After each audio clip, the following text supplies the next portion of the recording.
Most people don't realize how much their personal information is being bought and sold every day. Data brokers are making billions, pulling details about you from public records and the internet, and then packaging and selling it, usually without your consent. That's how your information lands in the hands of scammers, spammers, even stalkers. It's why you get endless robocalls and why ads seem to follow you everywhere. That's where Aura comes in. Aura actively removes your data from broker sites and keeps it off. They also instantly alert you if your information shows up in a breach or on the dark web. But Aura goes beyond data protection. With one app, you get a VPN, antivirus, password manager, spam call protection, dark web monitoring, and even up to $5 million in identity theft insurance, all backed by 24/7 US-based fraud support. Other companies might sell just credit monitoring or just a VPN.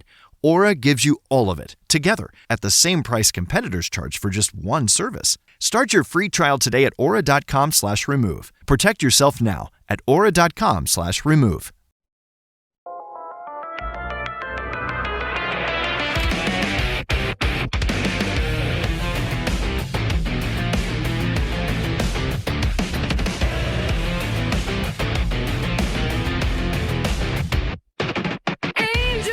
On the starting grid,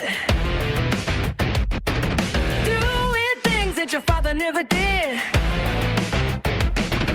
Burke is on the left, Scott is on the right. Brothers from another mother ready for the fight. The lights go out and the rubber starts to smoke. Check the aero package. This is not a joke. We're diving in the corner, taking every line.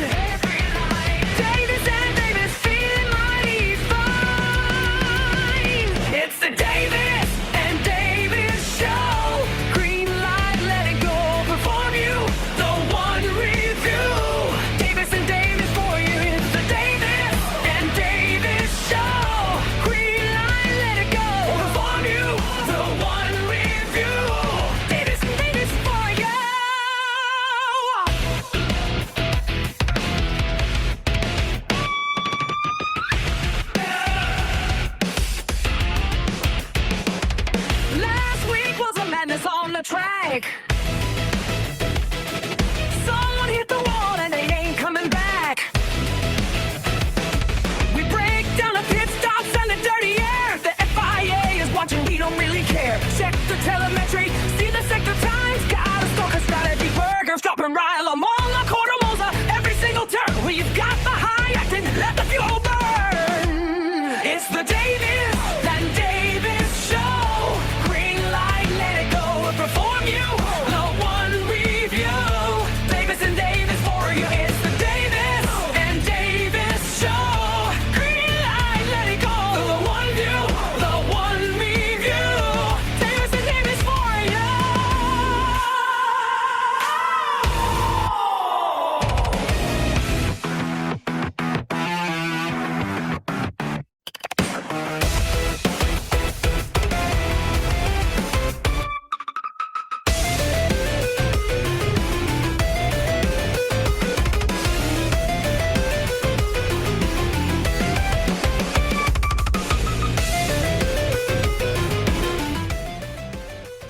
All right, ladies and gentlemen, welcome to the Davis and Davis Show. Hi. Yeah, I forgot to do the disclaimer. Oh, that was Today. supposed to. Audiences with a questionable sense of humor. The opinions expressed are those of Davis and Davis, but even they don't always agree with themselves. Side effects may include uncontrollable laughter, eye rolling, and sudden urges to fact check. Listener discretion is advised, especially if you're easily offended, related to either Davis or operating heavy machinery. Proceed with caution, or better yet, snacks. I'm Scott. That's Burke. Hi.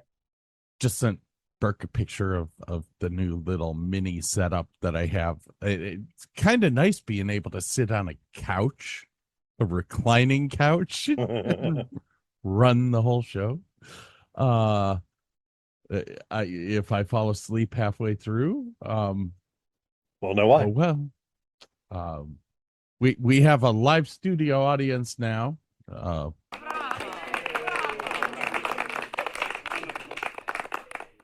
We don't have to use the golf clap anymore.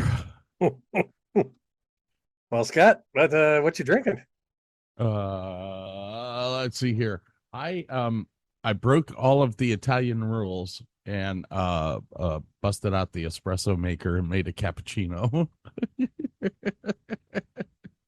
Bueno, but besides that, I have a new bottle of bottled and bond. It's not S&M, it's whiskey. Yes, just Bond. And I have my vanilla vodka that I will be partaking in throughout the day. If I were to show you a picture of the room, there is a stack of zero sugar, citrus drop, Coke, root beer, Dr. Pepper, and ginger ale that goes up half my wall. I was like, I am not going to run out. I only get paid once a month. Gotta get the essentials. So you load up on bottled and bond. The thing is that I could get that 1.75 liter, the half a gallon. Or is that a gallon? It's probably not exact, but one. Anyways, while Burke calculates and doesn't realize that he's muted again. Sorry, I'm what 175 milliliter. No. No, it's 1.75 milliliter. No, 1.75 liter. That's it. Oh, you know what the problem is? I have to hit the liter. It's about a half a gallon. That's what I thought. Okay. 0.46 of a gallon. But 4 of those will last me a whole month, if not longer. Because I still drink beer some days. Today's just not one of those days. I started drinking beer last night, and I think I got through 1.5 cans and asleep. So I gotta work faster. How about you? What are you drinking? Same old. Got the Evan Williams and ginger ale. Got it in got the big cup so I don't have to refill. I got the big cup. I got that big boy cup. I do have the big boy cup waiting. And it'll hit at some point in time. I gotta get some ice. Anyways, anything exciting happened last week? No, we're not doing that. We're doing this. That's not on the flow sheet, my man. I might be on the wrong page. Yes, you are. Oh, hey, guess what? I'm on the wrong page. We're so fucking professional here. Well, the fact that we got a flow, like, I'm asking him stuff about the show, and he's like, "Did you not look at the flow chart?" I'm like, "I didn't know we had a flow chart." I never get any, nothing pops up going, "Hey, a flow chart was shared with you. You better take a look." Okay. I wonder if we could set it up so that it would contact each of us when something has been changed on it. Oh, God forbid. Every 10 minutes you'd be getting updates if you were typing something in. That ain't gonna work. Don't worry about it. Just, I gotta remember. You gotta remember. Maybe I'll set up a reminder for you to check the show flow on Monday, because I usually finish it Sunday night. Or I can put up a reminder on my phone every Monday to check the flow chart. It's a bold strategy, Cotton. Let's see if it pays off for him. That would be original. What time of day should I have that for? I would say like Monday at noon? Say Monday at noon. That way, I mean, you're at work. The only thing that happens at noon is people are eating. I'm finishing my lunch. Okie dokie. Remind me every Monday at noon to check the show flow. Did I show you this already? How? Check the show flow every Monday at 12 p.m. starting next Monday, June 15th. That's a lot of is that the FIA? That's all the FIA notes from Monaco. I did text Scott, and I asked him, I said, how many infractions did the FIA have? He's like, 97. I said, is that a lot or a little? Normally it's 40 to 45. Oh my. Okay. Well, that's documents from the whole weekend. It's not infractions. So everyone knows, because that's documents from qualifying, practice, everything.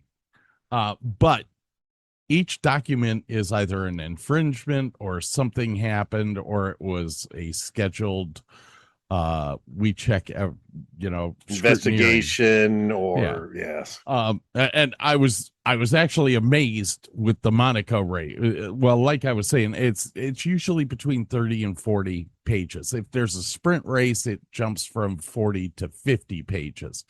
92 documents total for this race, and we still have not heard whether there was something fucked up with timing and scoring, or timing in the pit lane. Now I saw and heard that the FIA specifically told them, don't cut the corner going into the pit lane, because we're not measuring how fast your car, we're measuring distance and time. So if you take a shorter course, you will get there sooner. Your car may be going the right speed, but we're going to time it as something faster. So don't cut the corner. And they told all the cars, don't cut the corner. And everybody who got a penalty, what they do? They cut the corner. So I really have no. I'd be like, okay, you fucked up. You're an idiot. Only thing of how fucked up is fucked up. That's fucked up. And that's fucked up. And fucked up. There you go. I just know. So anyways, let's get this thing started. Where was it? It was in Monaco. When was it? It was this last weekend. What track? The Monaco Grand Prix track. What are conditions for the weekend? It is a city circuit. It is. Oh yeah, it's all streets. Did I send you the? How did Lance Stroll get things for out of bounds on a circuit that's mostly walls? No. Oh, I don't think you did. No, you did. It's in there. Okay. It's in there. Okay. Yeah. Anyways, weather. I'll let everyone know what the weather was for practice day. The weather was around 82 degrees, which is a little bit warm for Monaco. We had no rain through the whole weekend. So it was gorgeous. So practice and qualifying was in the low 80s. And then we hit race day and it drops almost 10 degrees. That's imperial for those of you that thought that the apocalyptic hell was starting. It's 72 freedom units. It's 72 degrees Celsius? That's warm. That's Venus, man. Yeah, you can cook chicken at those temperatures. All right, sir. Carry on. Well, were there any penalties from the last race? I wouldn't know that, but you might. Actually, there were no penalties from the last race that were carried over. Gotcha. There was one penalty that was given to, by golly, I can't remember who it was, but it was because they changed something inside the engine and before the race, so they had to start from pit lane. So whoever started from pit lane swapped something out. That was the only pre-race penalty that happened. Gotcha. Surprising. Okay, so we get into practice one, and we had two red flags. One was debris on the track from front wing damage from Alonso and Hadjar going into the wall. Leclerc posted a minute 13. Did you notice that the Alonso and was it Leclerc? Hadjar? Hadger. I got The Alonso and Hadger accidents were looked a lot alike. Almost like there was no downforce on the car. Well, in the windy streets, that's a possibility. And yeah, because they were adding extra little winglets onto the wings, so they never had to flip. They never had a long enough straight to so they were adding extra downforce if they could. So, so Leclerc posted a 1:13.978. Hamilton, Verstappen, Antonelli, Russell, Norris, Hulkenberg, and Piastri in that order. Nothing big. Practice 2, Hadger's back on the track. Verstappen quit bitching and loves his steering now. Hamilton posts a better time than Leclerc. Norris has technical difficulties and exits the course. Piastri scrapes the wall a little bit. Lawson's rear tire into a wall, but no damage. Colapinto smoked the tires at the chicane and hit the front and back tires against a wall. He got to the pit, but never got back out. And then Perez's car was smoking because his brakes were on fire. Now, Norris, the technical difficulties, he stopped on the course. And after practice 2, him and the team representatives were summoned to the steward's office 2 hours afterwards. Because the marshals were unable to trigger the car's mandatory clutch disengagement system. So basically, there's a button on the outside of the car, and if the FIA guys have to come up and the car's stopped, they hit the button to disengage stuff. Well, they had put clear plastic over that button to make it more aerodynamic, and the guy couldn't press the button, and so they got fined 30,000 euros, which is $34,575 US. So a piece of plastic the size of the bottom of your cup is worth $30,000 apparently. Tell you that button, it does everything though. It disengages the battery. It automatically puts the car in neutral so that they can move it, and it's right on top of what would be the hood.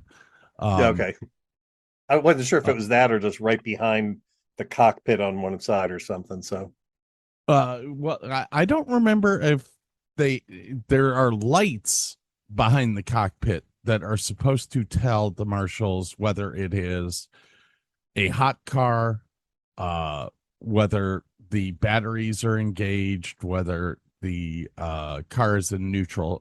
There's different colors for everything, but I do believe the button is still on right in front of the cockpit, the front right of the cockpit. Gotcha.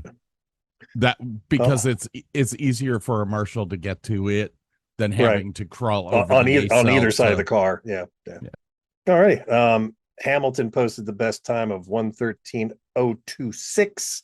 Leclerc, Verstappen, Russell, Antonelli, Hadger, Piastri, Hulkenberg, Bortoleto, and Bierman were next in line for.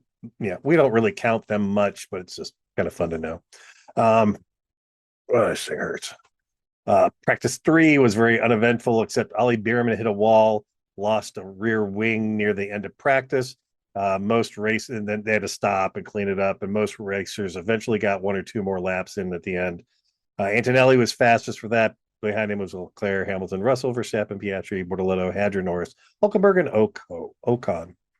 So qualifying, Antonelli black and white flag failing to follow race directions. And I don't remember what that was all about.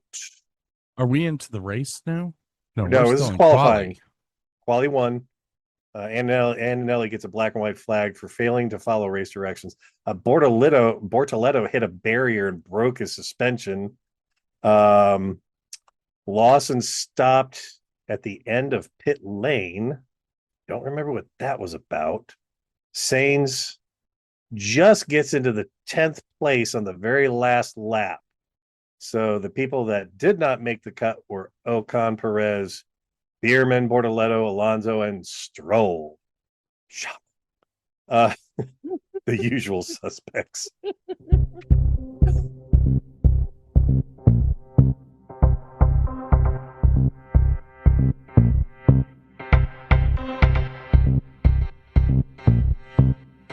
Actually, I should save that for the race because Yes, I was gonna. there's There's several another good one. moments in the race. Getting into the qualifier 2, they were posting 1 minute 12-second laps now. Russell was struggling with something. At the end of that, the people that got cut were Albon, Sainz, Hulkenberg, Colapinto, and Lindblad. Verstappen posted a 1.12.499. That's a fast lap with these cars. Qualifier 3 with 6 minutes left. It's Antonelli, Verstappen, Hamilton, Norris, Russell, and Leclerc. Leclerc is in 10th. Leclerc goes to first with a 112. Then Verstappen goes to first with a 112.09. Then Antonelli goes to first with a 112.05 in the last seconds of the qualifier. So Antonelli's pole position. Verstappen has got second. Hamilton, Leclerc, Hadjar, and Russell. That's your 6. Piastri 7. Norris, Gasly, and Lawson is in 10th. So holy, it's always the last seconds of qualifier that the shit just goes wild. It's great. So great, man. It's great. Race day. Lap 1, they're off, and Max goes nowhere. He's just he's calling. What do I do? Just bring it in. We're good. Oh man, you gotta be kidding me.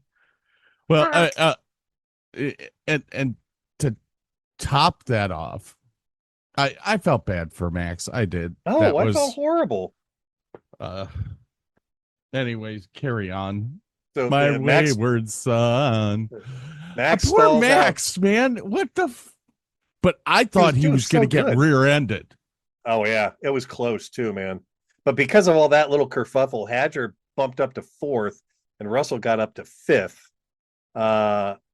Lap 2, Bortoleto boxes for tires, and Verstappen finally gets his car around the track with the safety car and retires. Lap 3, Antonelli's 3 seconds ahead of the pack. Russell is noted for out of position for start. Lap 4, Stroll's up 1 position. Piastri's up 1 position. Lap 7 is Hamilton's 4 seconds down. Leclerc is 8 seconds back from everybody. Lap 8, Bottas is complaining of smoke from the brakes again. Stroll and Alonso pitted early for tires. Yeah, lap 8's really early for tires. Lap 9, Perez has a drive-through penalty, and I don't remember what it was for. Who, Perez? Oh, we'll go over all the penalties unless it's a penalty that changes something after we discuss the race. It's 91 pages, man. I have a list, and I only printed the penalties from race day. Oh, okay. Just those. Took it down to 35 pages. It'll go by quick because almost all of them is going to be speeding in the pit lane. 5 seconds. Speeding in the pit lane. Speeding in the pit lane. You were speeding in the pit lane. Lap 10, Ocon pits retired. Lap 12, Antonelli is catching the last place drivers already. Lap 13, Hulkenberg pits retired. Lap 16, Albon cuts the chicane. Lap 18, Bottas wants to box and cool the car down. Lap 19, Hadjar is complaining of no engine braking. Lap 21, Hadjar says engine is going to explode. I'm telling you, some of the radio traffic from this race was freaking hilarious to listen to. I was just sitting there going, did he just say that on the radio? Did you want to stop in the middle of a race to let your car cool down? Do you think that's wise?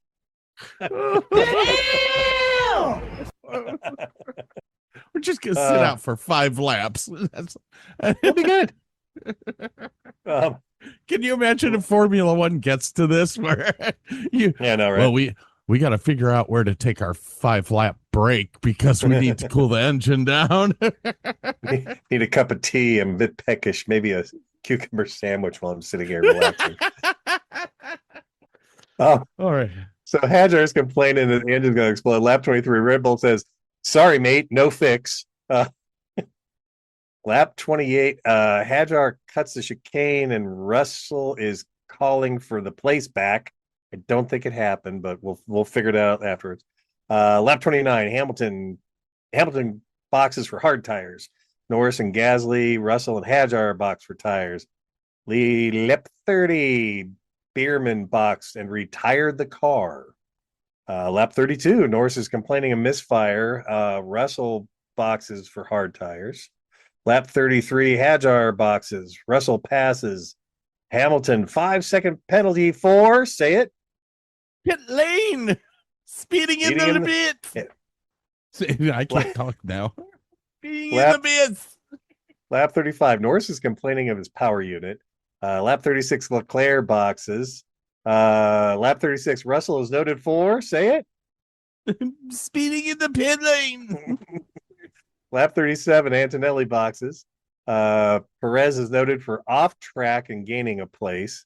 Colapinto is noted for, say it. Speeding in the pit lane. Speeding in the pit lane. Lap 43, 5 second. I don't have who was it?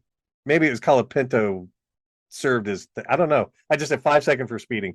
Russell being slowed by Norris on purpose. Russell also noted for that was. Did you watch the Monaco race last year when Alonso did it? I don't think so. This has really become a thing at certain racetracks. Well, this one's so narrow, you can't pass. You can't pass. If you do one defensive maneuver, you can't pass. So you can bottleneck everybody. If your teammate gets a penalty and they refuse to serve that penalty during the race and it's added on post-race, what do? Well, I'm going to slow the fucking field down so that his 10-second penalty doesn't do shit. Yeah. And Alonso last year in his interview, I'm going to try and find this. He flat out says it. He's like, you guys are the ones that made the rules. We're just abiding to the rules, man. What do you want? It's not illegal what we're doing. So we're going to do it if we need to. You make the rules. Yeah. Let's see. Russell was also noted for crossing the white line in the pit. Lap 47, Albon gets into the box for tires. Norris to retire due to power unit failure. Lap 46. Yeah, that one was in another interesting. That one hurt. Thing. Carry on. I'll bring this back up after the race. Yeah. Lap 46. Sainz told to swap with Albon to build lap time for pit. Lap 48. Black and white flag out on Lance Stroll for being out of bounds. What? Crack made of walls. You did it so many times, you got a black and white flag. Most people don't realize how much their personal information is being bought and sold every day. Data brokers are making billions, pulling details about you from public records and the internet, and then packaging and selling it, usually without your consent. That's how your information lands in the hands of scammers, spammers, even stalkers. It's why you get endless robocalls and why ads seem to follow you everywhere. That's where Aura comes in. Aura actively removes your data from broker sites and keeps it off. They also instantly alert you if your information shows up in a breach or on the dark web. But Aura goes beyond data protection. With one app, you get a VPN, antivirus, password manager, spam call protection, dark web monitoring, and even up to $5 million in identity theft insurance. All backed by 24/7 US-based fraud support. Other companies might sell just credit monitoring or just a VPN. Aura gives you all of it, together, at the same price competitors charge for just one service. Start your free trial today at aura.com/remove. Protect yourself now at aura.com/remove. Wait, now's the time for this. There's another good one. I don't know, man. Oh no, I have another soundbite for the next one.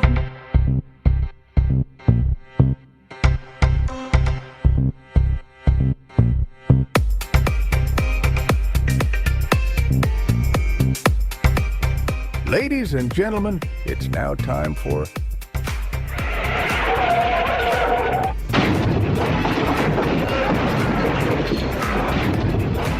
Lasting Moments with Lance Stroll.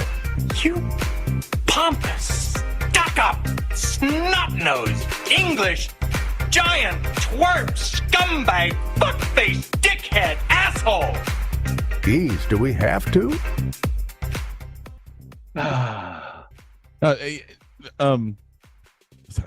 This was probably the best race that Lance has ever had. Don't get ahead of yourself now. Carry on.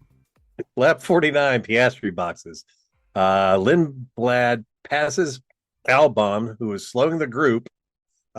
He cut the chicane, and that was noted. Lap 52, Gasly is noted for say it, Scott? Speeding in the pit lane. Yep. Sainz and Lindblad have yet to pit for the tire change they have to do. Lap 53, Gasly gets 5-second penalty. Stroll is under investigation for something. Sainz goes in. Shocker.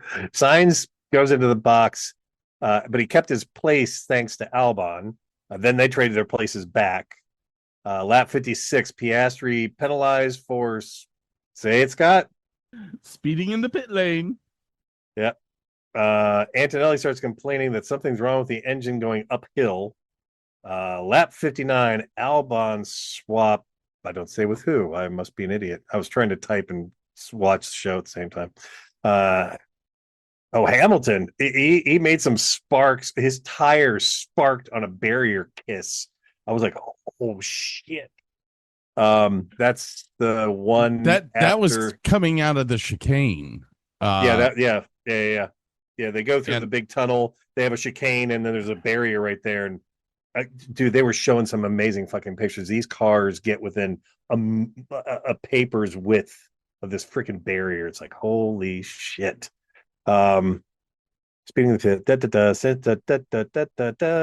Antonelli says something wrong. Albon swap. Hamilton kiss. There we go. Lap 60. Stroll goes into the barrier, and the safety car comes out. Oh wait, that was Right turn, Clyde.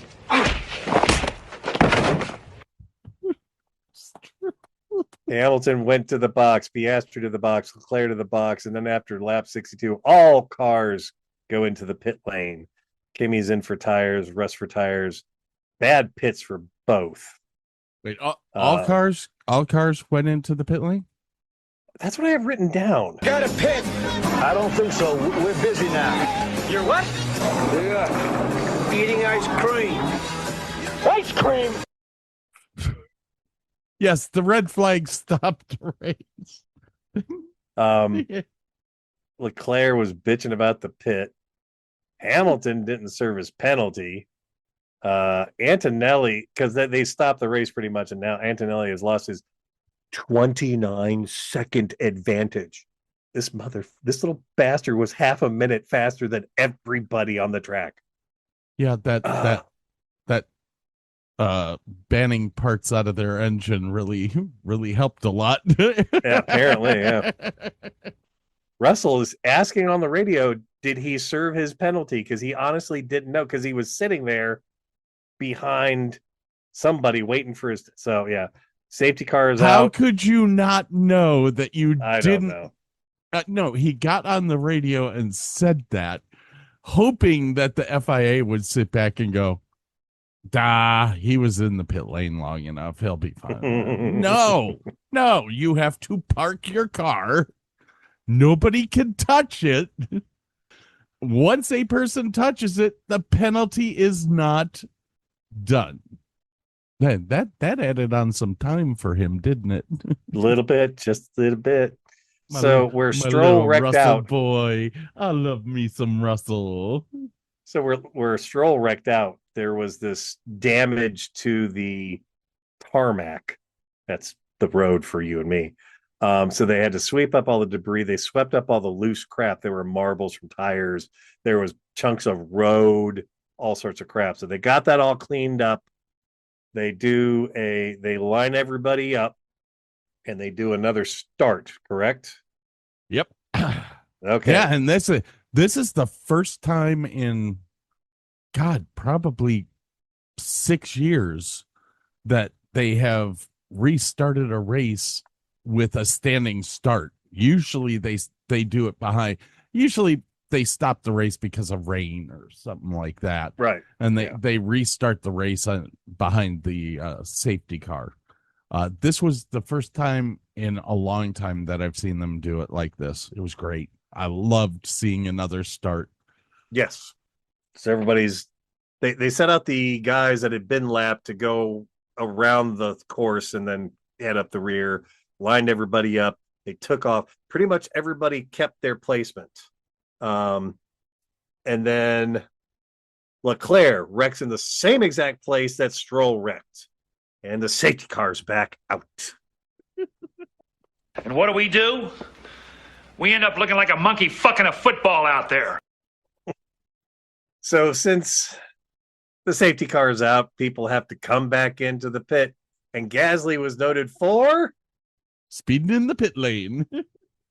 Russell was noted for not serving his penalty. Lap 68, race red flag. Going to look at the corner. Everybody's in the pit lane. They stop the cars and everybody gets out of the cars this time. No, this is the time when they're going to go look at the corner and they clean it up. I'm sorry. Hadjar is under investigation for doing something stupid with the safety car. Russell has to do a drive-through penalty before the race is up.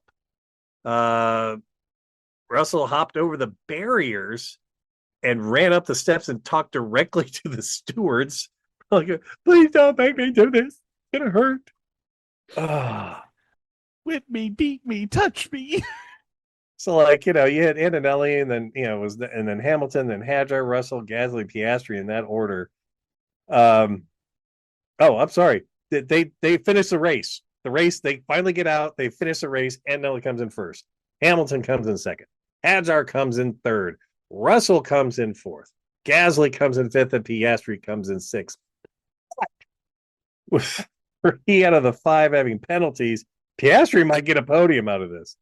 Hamilton under investigation for safety car issue. Lawson is in 7th, but might podium with all the penalties. Oh no, we have a standing start. I'm so sorry. We didn't end the race. We had another standing start. Hamilton is cleared. We get back on the racetrack. Hulkenberg tags Sainz. Sainz is out. Gasly goes into 4th. Lap 73, Russell has to serve his penalty. He's down to 14th place. Hadjar is noted for red flag infractions. Perez is noted for out of positions. Is this the end of the race? This is the end of the race. And in the end, Antonelli is first, then Hamilton, then Hadjar, then Piastri, then Lawson, then Lindblad, then Gasly, Albon, and Ocon. That's right. Cadillac got their first points if the penalty doesn't go into effect. Yeah. DNFs, 7 of them. Sainz, Leclerc, Stroll, Norris, Bierman, Bottas, and Verstappen. This was worse than last race. Yeah, it was weird. They ended the race in a certain order, and because of all the penalties, it completely switched it up. It was crazy. Fastest lap of the race was 1 minute 13 seconds for 481. So 113 and 4/10. Yep. So this is which Antonelli, is 2 seconds slower than qualifying. I don't remember. I remember the fastest lap I saw for qualifying was 1:12:05 something or other. So 113. They're 1:12:05 would be 1:12 basically. Qualifier 1:12.051. So yeah, basically 1:12. He said the fastest lap was 1:13, and the fastest lap was 1:13 and 4/10. So rounded down 1:13. Yeah, that's a second, whole yeah. second slower. But 10 degrees track temp probably made a little bit of difference. Plus, Now, qualifying was on nothing but the softest tire, and you had two sets of tires. They might have been on the hards or mediums or whatever. So I don't know. I've got 5 minutes left. I'm going to go through all the penalties. We're not going to do the interviews today, because this is too fucking thick to. Plus, you can imagine how the interviews went. Kimi Antonelli is very happy with what happened. Lewis Hamilton's extremely happy that his car is getting more competitive. Max Verstappen is upset. And the Cadillacs are just sitting there going, we're happy to be racing. We got a point. Yay. Fight the fairies! You fight those fairies! I got mail. Yay. And of course, Alonso is sitting there going, did better than Stroll. It's a bold strategy, Cotton. Let's see if it pays off for him. All right. Starting with document 69. Noise. Which is the first document of the race. Are you ready? Car number 11, which is Sergio Perez. Fact. Car number 11 was out of position at the start of the race. He took the vacant spot of car number 5, which started in the pit lane. The decision on that was a drive-through penalty for Mr. Perez. The next, one of many. Didn't even start the race and fucked up. That's great, man. The very next award given today was pit lane speeding to Lewis Hamilton, who did a 60.1, and the limit is 60. So he was 1/10 over of a kilometer. Even NASCAR gives 4/10 for discrepancy. Well, but I'd heard that Stroll, their limiter is set to 59.5. So you hit a button and the car can't go any faster than that. And he still got hit. Your explanation of cutting the corner makes total sense as to why almost every one of these is only 1/10 over. You heard the guys talking to Antonelli, and they're like, you take it wide coming in and you go slow. Like they told him to lift before he exited the pit lane. And the pit lane is broken up into like 3 or 4 different sections. So you could be speeding on just the entry part. Now, even though you're going the right speed and you get hit for a penalty. What's hard for this course is that if you do coast long and then pull into the pit, you run the risk of getting T-boned because they're coming out of that one corner and it's just a short shoot between that and the next corner. So anyways, we have Lewis Hamilton with his 5-second time penalty for pit lane. George Russell, 5-second penalty for pit lane. Franco Colapinto, 5-second penalty for pit lane. Pierre Gasly, 5-second penalty for pit lane. Oscar Piastri, 5-second penalty for pit lane. Pierre Gasly, 5-second penalty for pit lane. Well, this time he was doing 60.4, so he was flying. You madman. Document 76. The drivers and teams representatives are required to report to the stewards at 1800 in relation to the incident below. Car number 11, Sergio Perez and team alleged breach of Article 12.2.2.1 of the International Sporting Code, non-compliance with race directors' events notes, which is gonna be the start, not filling into the slot. Gotcha. Yeah, the wrong spot on the start. Got it. Next one, document 77, Lance Stroll exceeding Just keep going. Exceeding track limits. As Burke said, how do you exceed track limits when there's a steel fence all the way around it?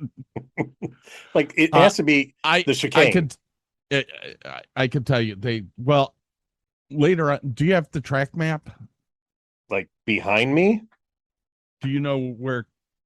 So exceeding track limits, they were checking it on turns 1, 10, and 16. There's 1. Okay. There's 10. That's the chicane.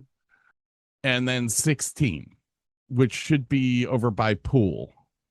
Yes. Okay, No. because yeah. There's a curb at 16 that they're not supposed to drive on, yet almost all of them do. So I can understand that one. The chicane, I understand. And turn 1, there is a section for pit lane to take the turn. Everyone else is supposed to go outside of that. If you shortcut it, you're in trouble. So basically, there's 3 places on the track that you can go off course. He found them all. Well, he found them all 4 times because you're allowed 3 before you start losing or before you start getting penalized. Good man. The drivers and team representatives are required to report to the stewards at 18:30 in relationship to the incident below. Car number 6, Isaac Hadger, alleged breach of Article 5.14.4. Sergio Perez and his team are called to the steward's office again as well.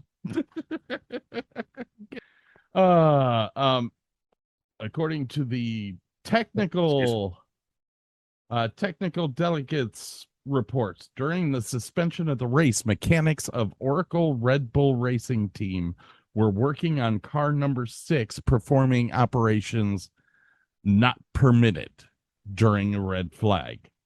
When queried about their work, they stopped working and reverted the car to its previous state without replacing any parts. So that is going to be why Hadger was called to the steward's office afterwards. So everyone knows nothing came of that. So no, okay. Document 82, Sergio Perez. Car 11 was out of position at the restart after the red flag. He's like, I swear to God, that's my spot, man. I like this spot. So this time, because it was the second time he infringed upon the same rule, he got a 10-second penalty. Let's see, we're only on 83. Isaac Hadger, during the suspension of the race, blah, blah, blah, blah, blah. Anyways, the decision was there was no further action taken. So the stewards, after talking to Isaac and the team, basically said that there's no harm, no foul, no piece of the car had been totally dismantled. And from what I hear, it was just the fuel cover that they were fucking with. So, number 6, Isaac Hadger, car 6 allegedly left a gap of more than 10 car lengths while behind the safety car. Now, that happened a couple times with a couple people. Same guy. George Russell just kept getting on the fucking radio going, he's more than 10 lengths away. He's more than 10.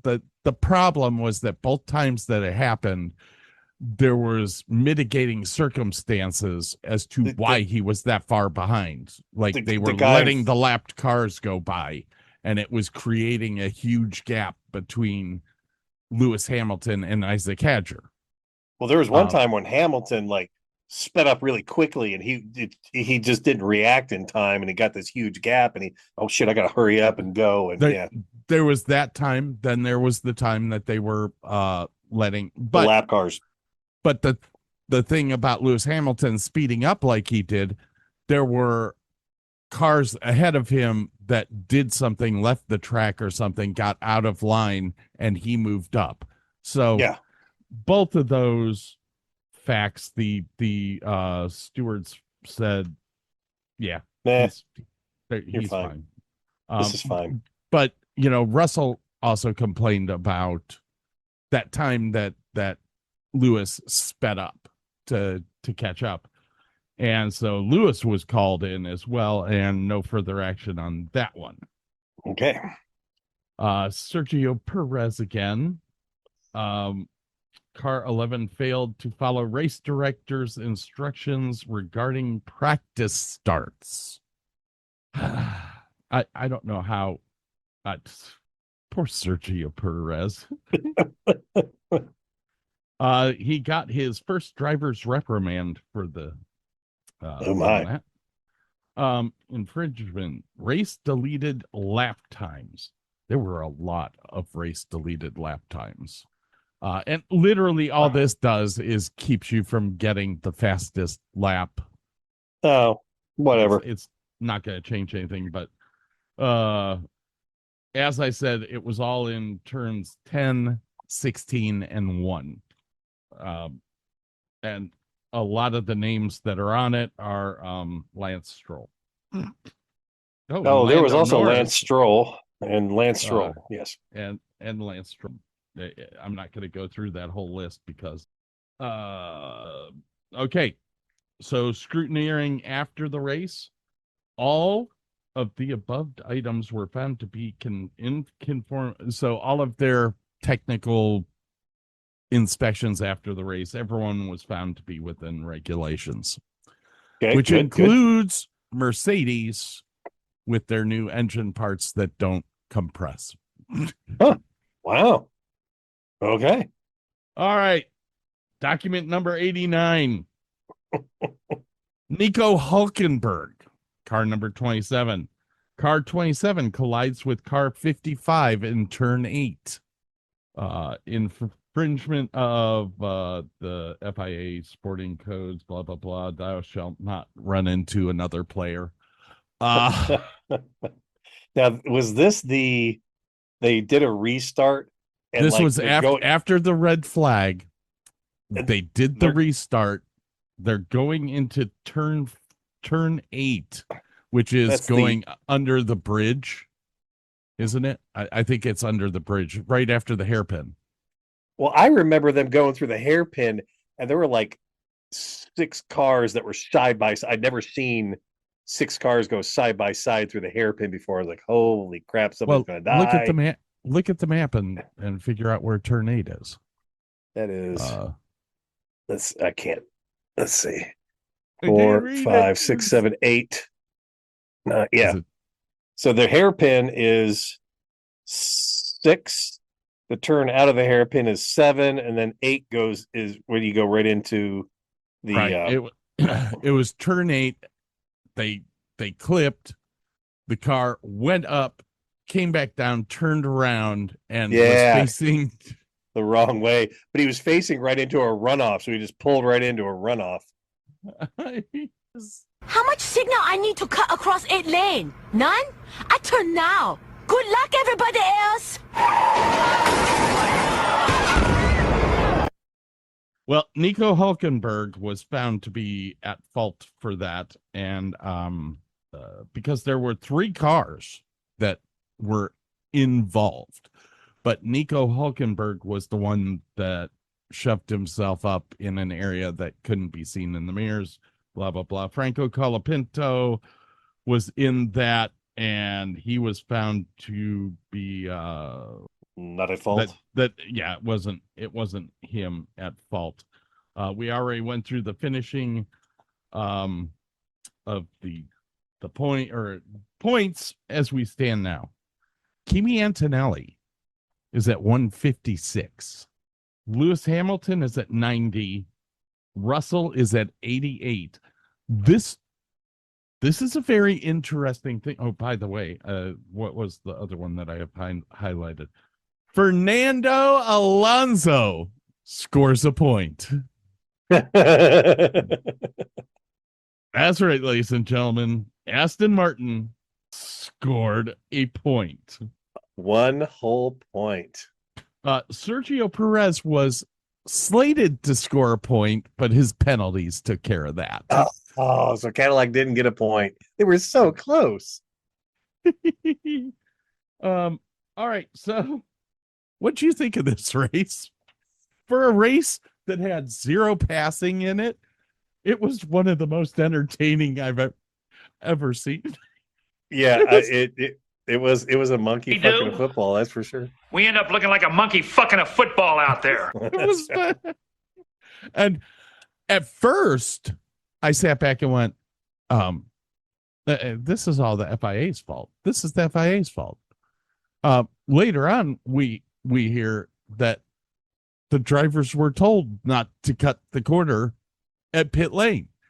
So I can't even blame the FIA now. No, every garage knew you had to take the line or you were gonna get bipped for it. It's like, okay.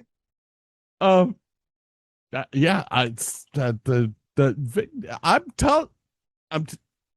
usually in a rules change era like this, you by this point in time, everything starts to even out. I will say this: the FIA did award the other teams, not including Red Bull and Mercedes, extra upgrades through the year. It's normal if there's a car that has that's just dominating, the other teams will receive extra upgrade opportunities. I gotcha.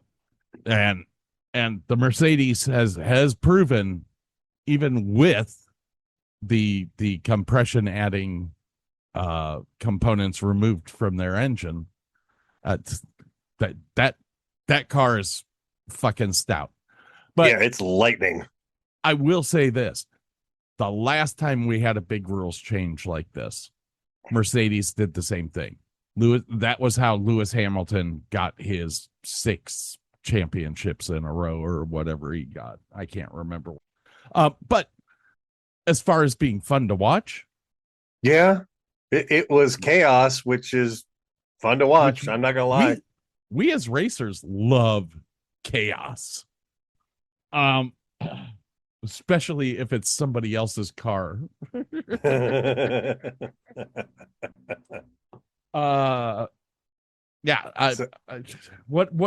the next race? Because now I'm curious. It's coming up. It's coming up this weekend, I think. It is Barcelona, and practice you going, Barcelona? Practice starts this Friday. All right. I'm excited. Barcelona is a fun track. There's a lot of places.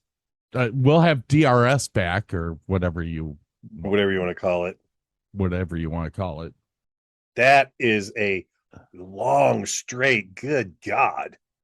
Wow. Yeah, this looks to be a lot of fun. You got. Let me bring this one up here. You have that long straight that at the end of it they do that funky little jog thing so that everyone wrecks. It'll be fabulous. Let's see.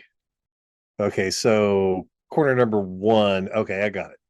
Off the long straight is corner number 1, which is a fairly gentle-ish but totally right-hand turn. Gentle left-hander. Wide sweeping number 3, mini straight, a weird like 180 corner, but it's like it starts out tight and then opens up.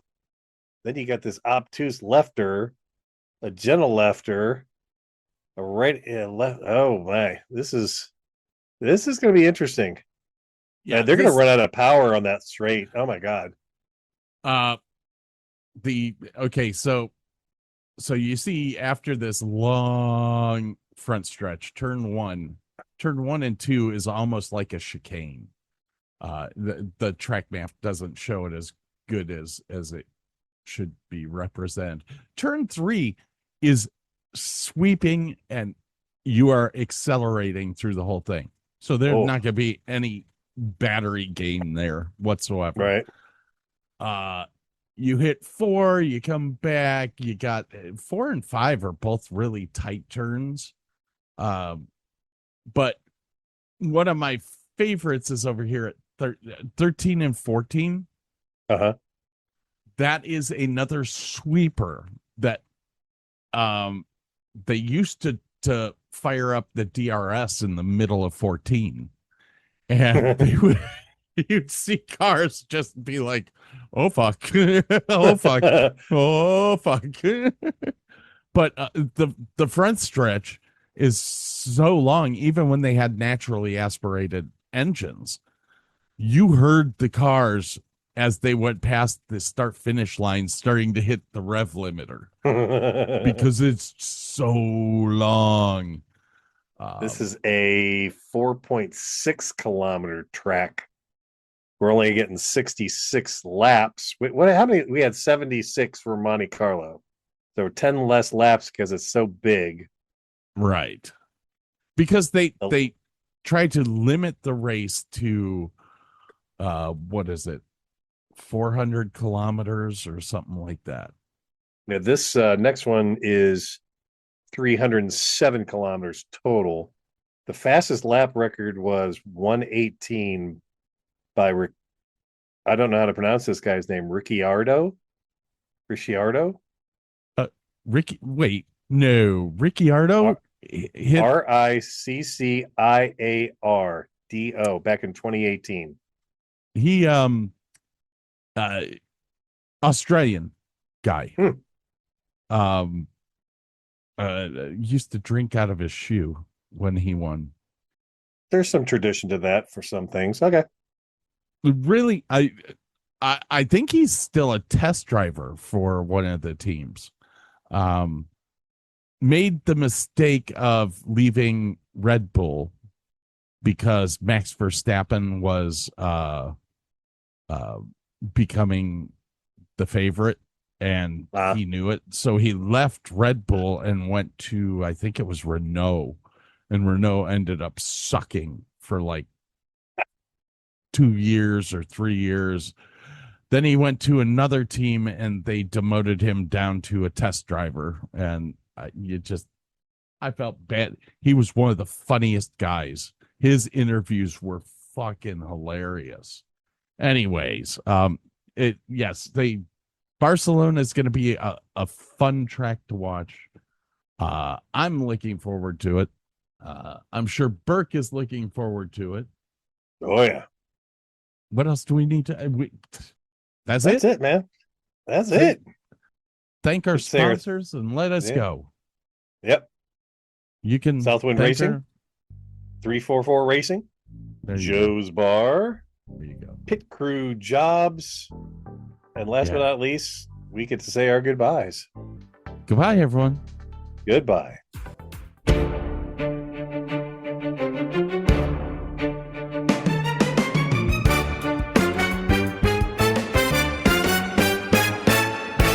The checkered flag is waving down the track.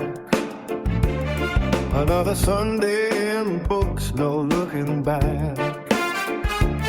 From the paddock to the podium, we saw it all. From the tightest corners to the straightaway wall. That's the Davis and Davis show. The brothers from another mother, now you know. Scott and Burke, keeping the pace until the next time we start the race. That's the Davis and Davis show. Oh, we broke down every pit stop and every turn. The rubber on the asphalt, the lessons learned. Check the website for the stats and more to see. Davis and Davis Show.com is where to be. That's the Davis and Davis Show. The brothers from another mother, now you know. Scott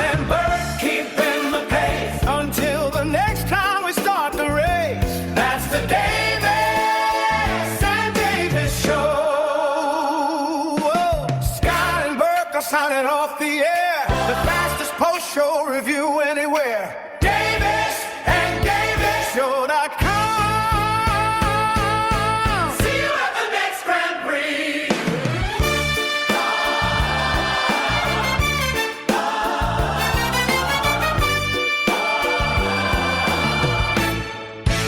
See you at the next Grand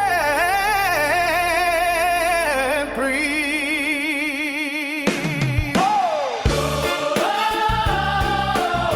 See you at the next Grand Prix.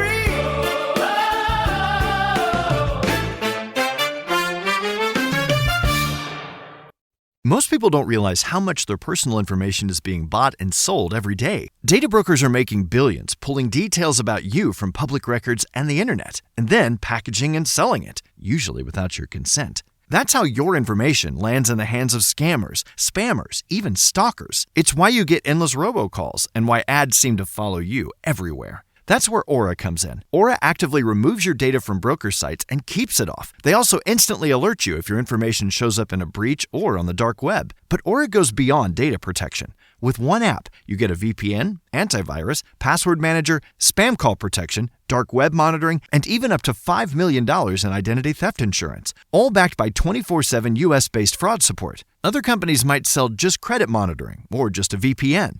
Aura gives you all of it, together, at the same price competitors charge for just one service. Start your free trial today at aura.com/remove. Protect yourself now at aura.com/remove.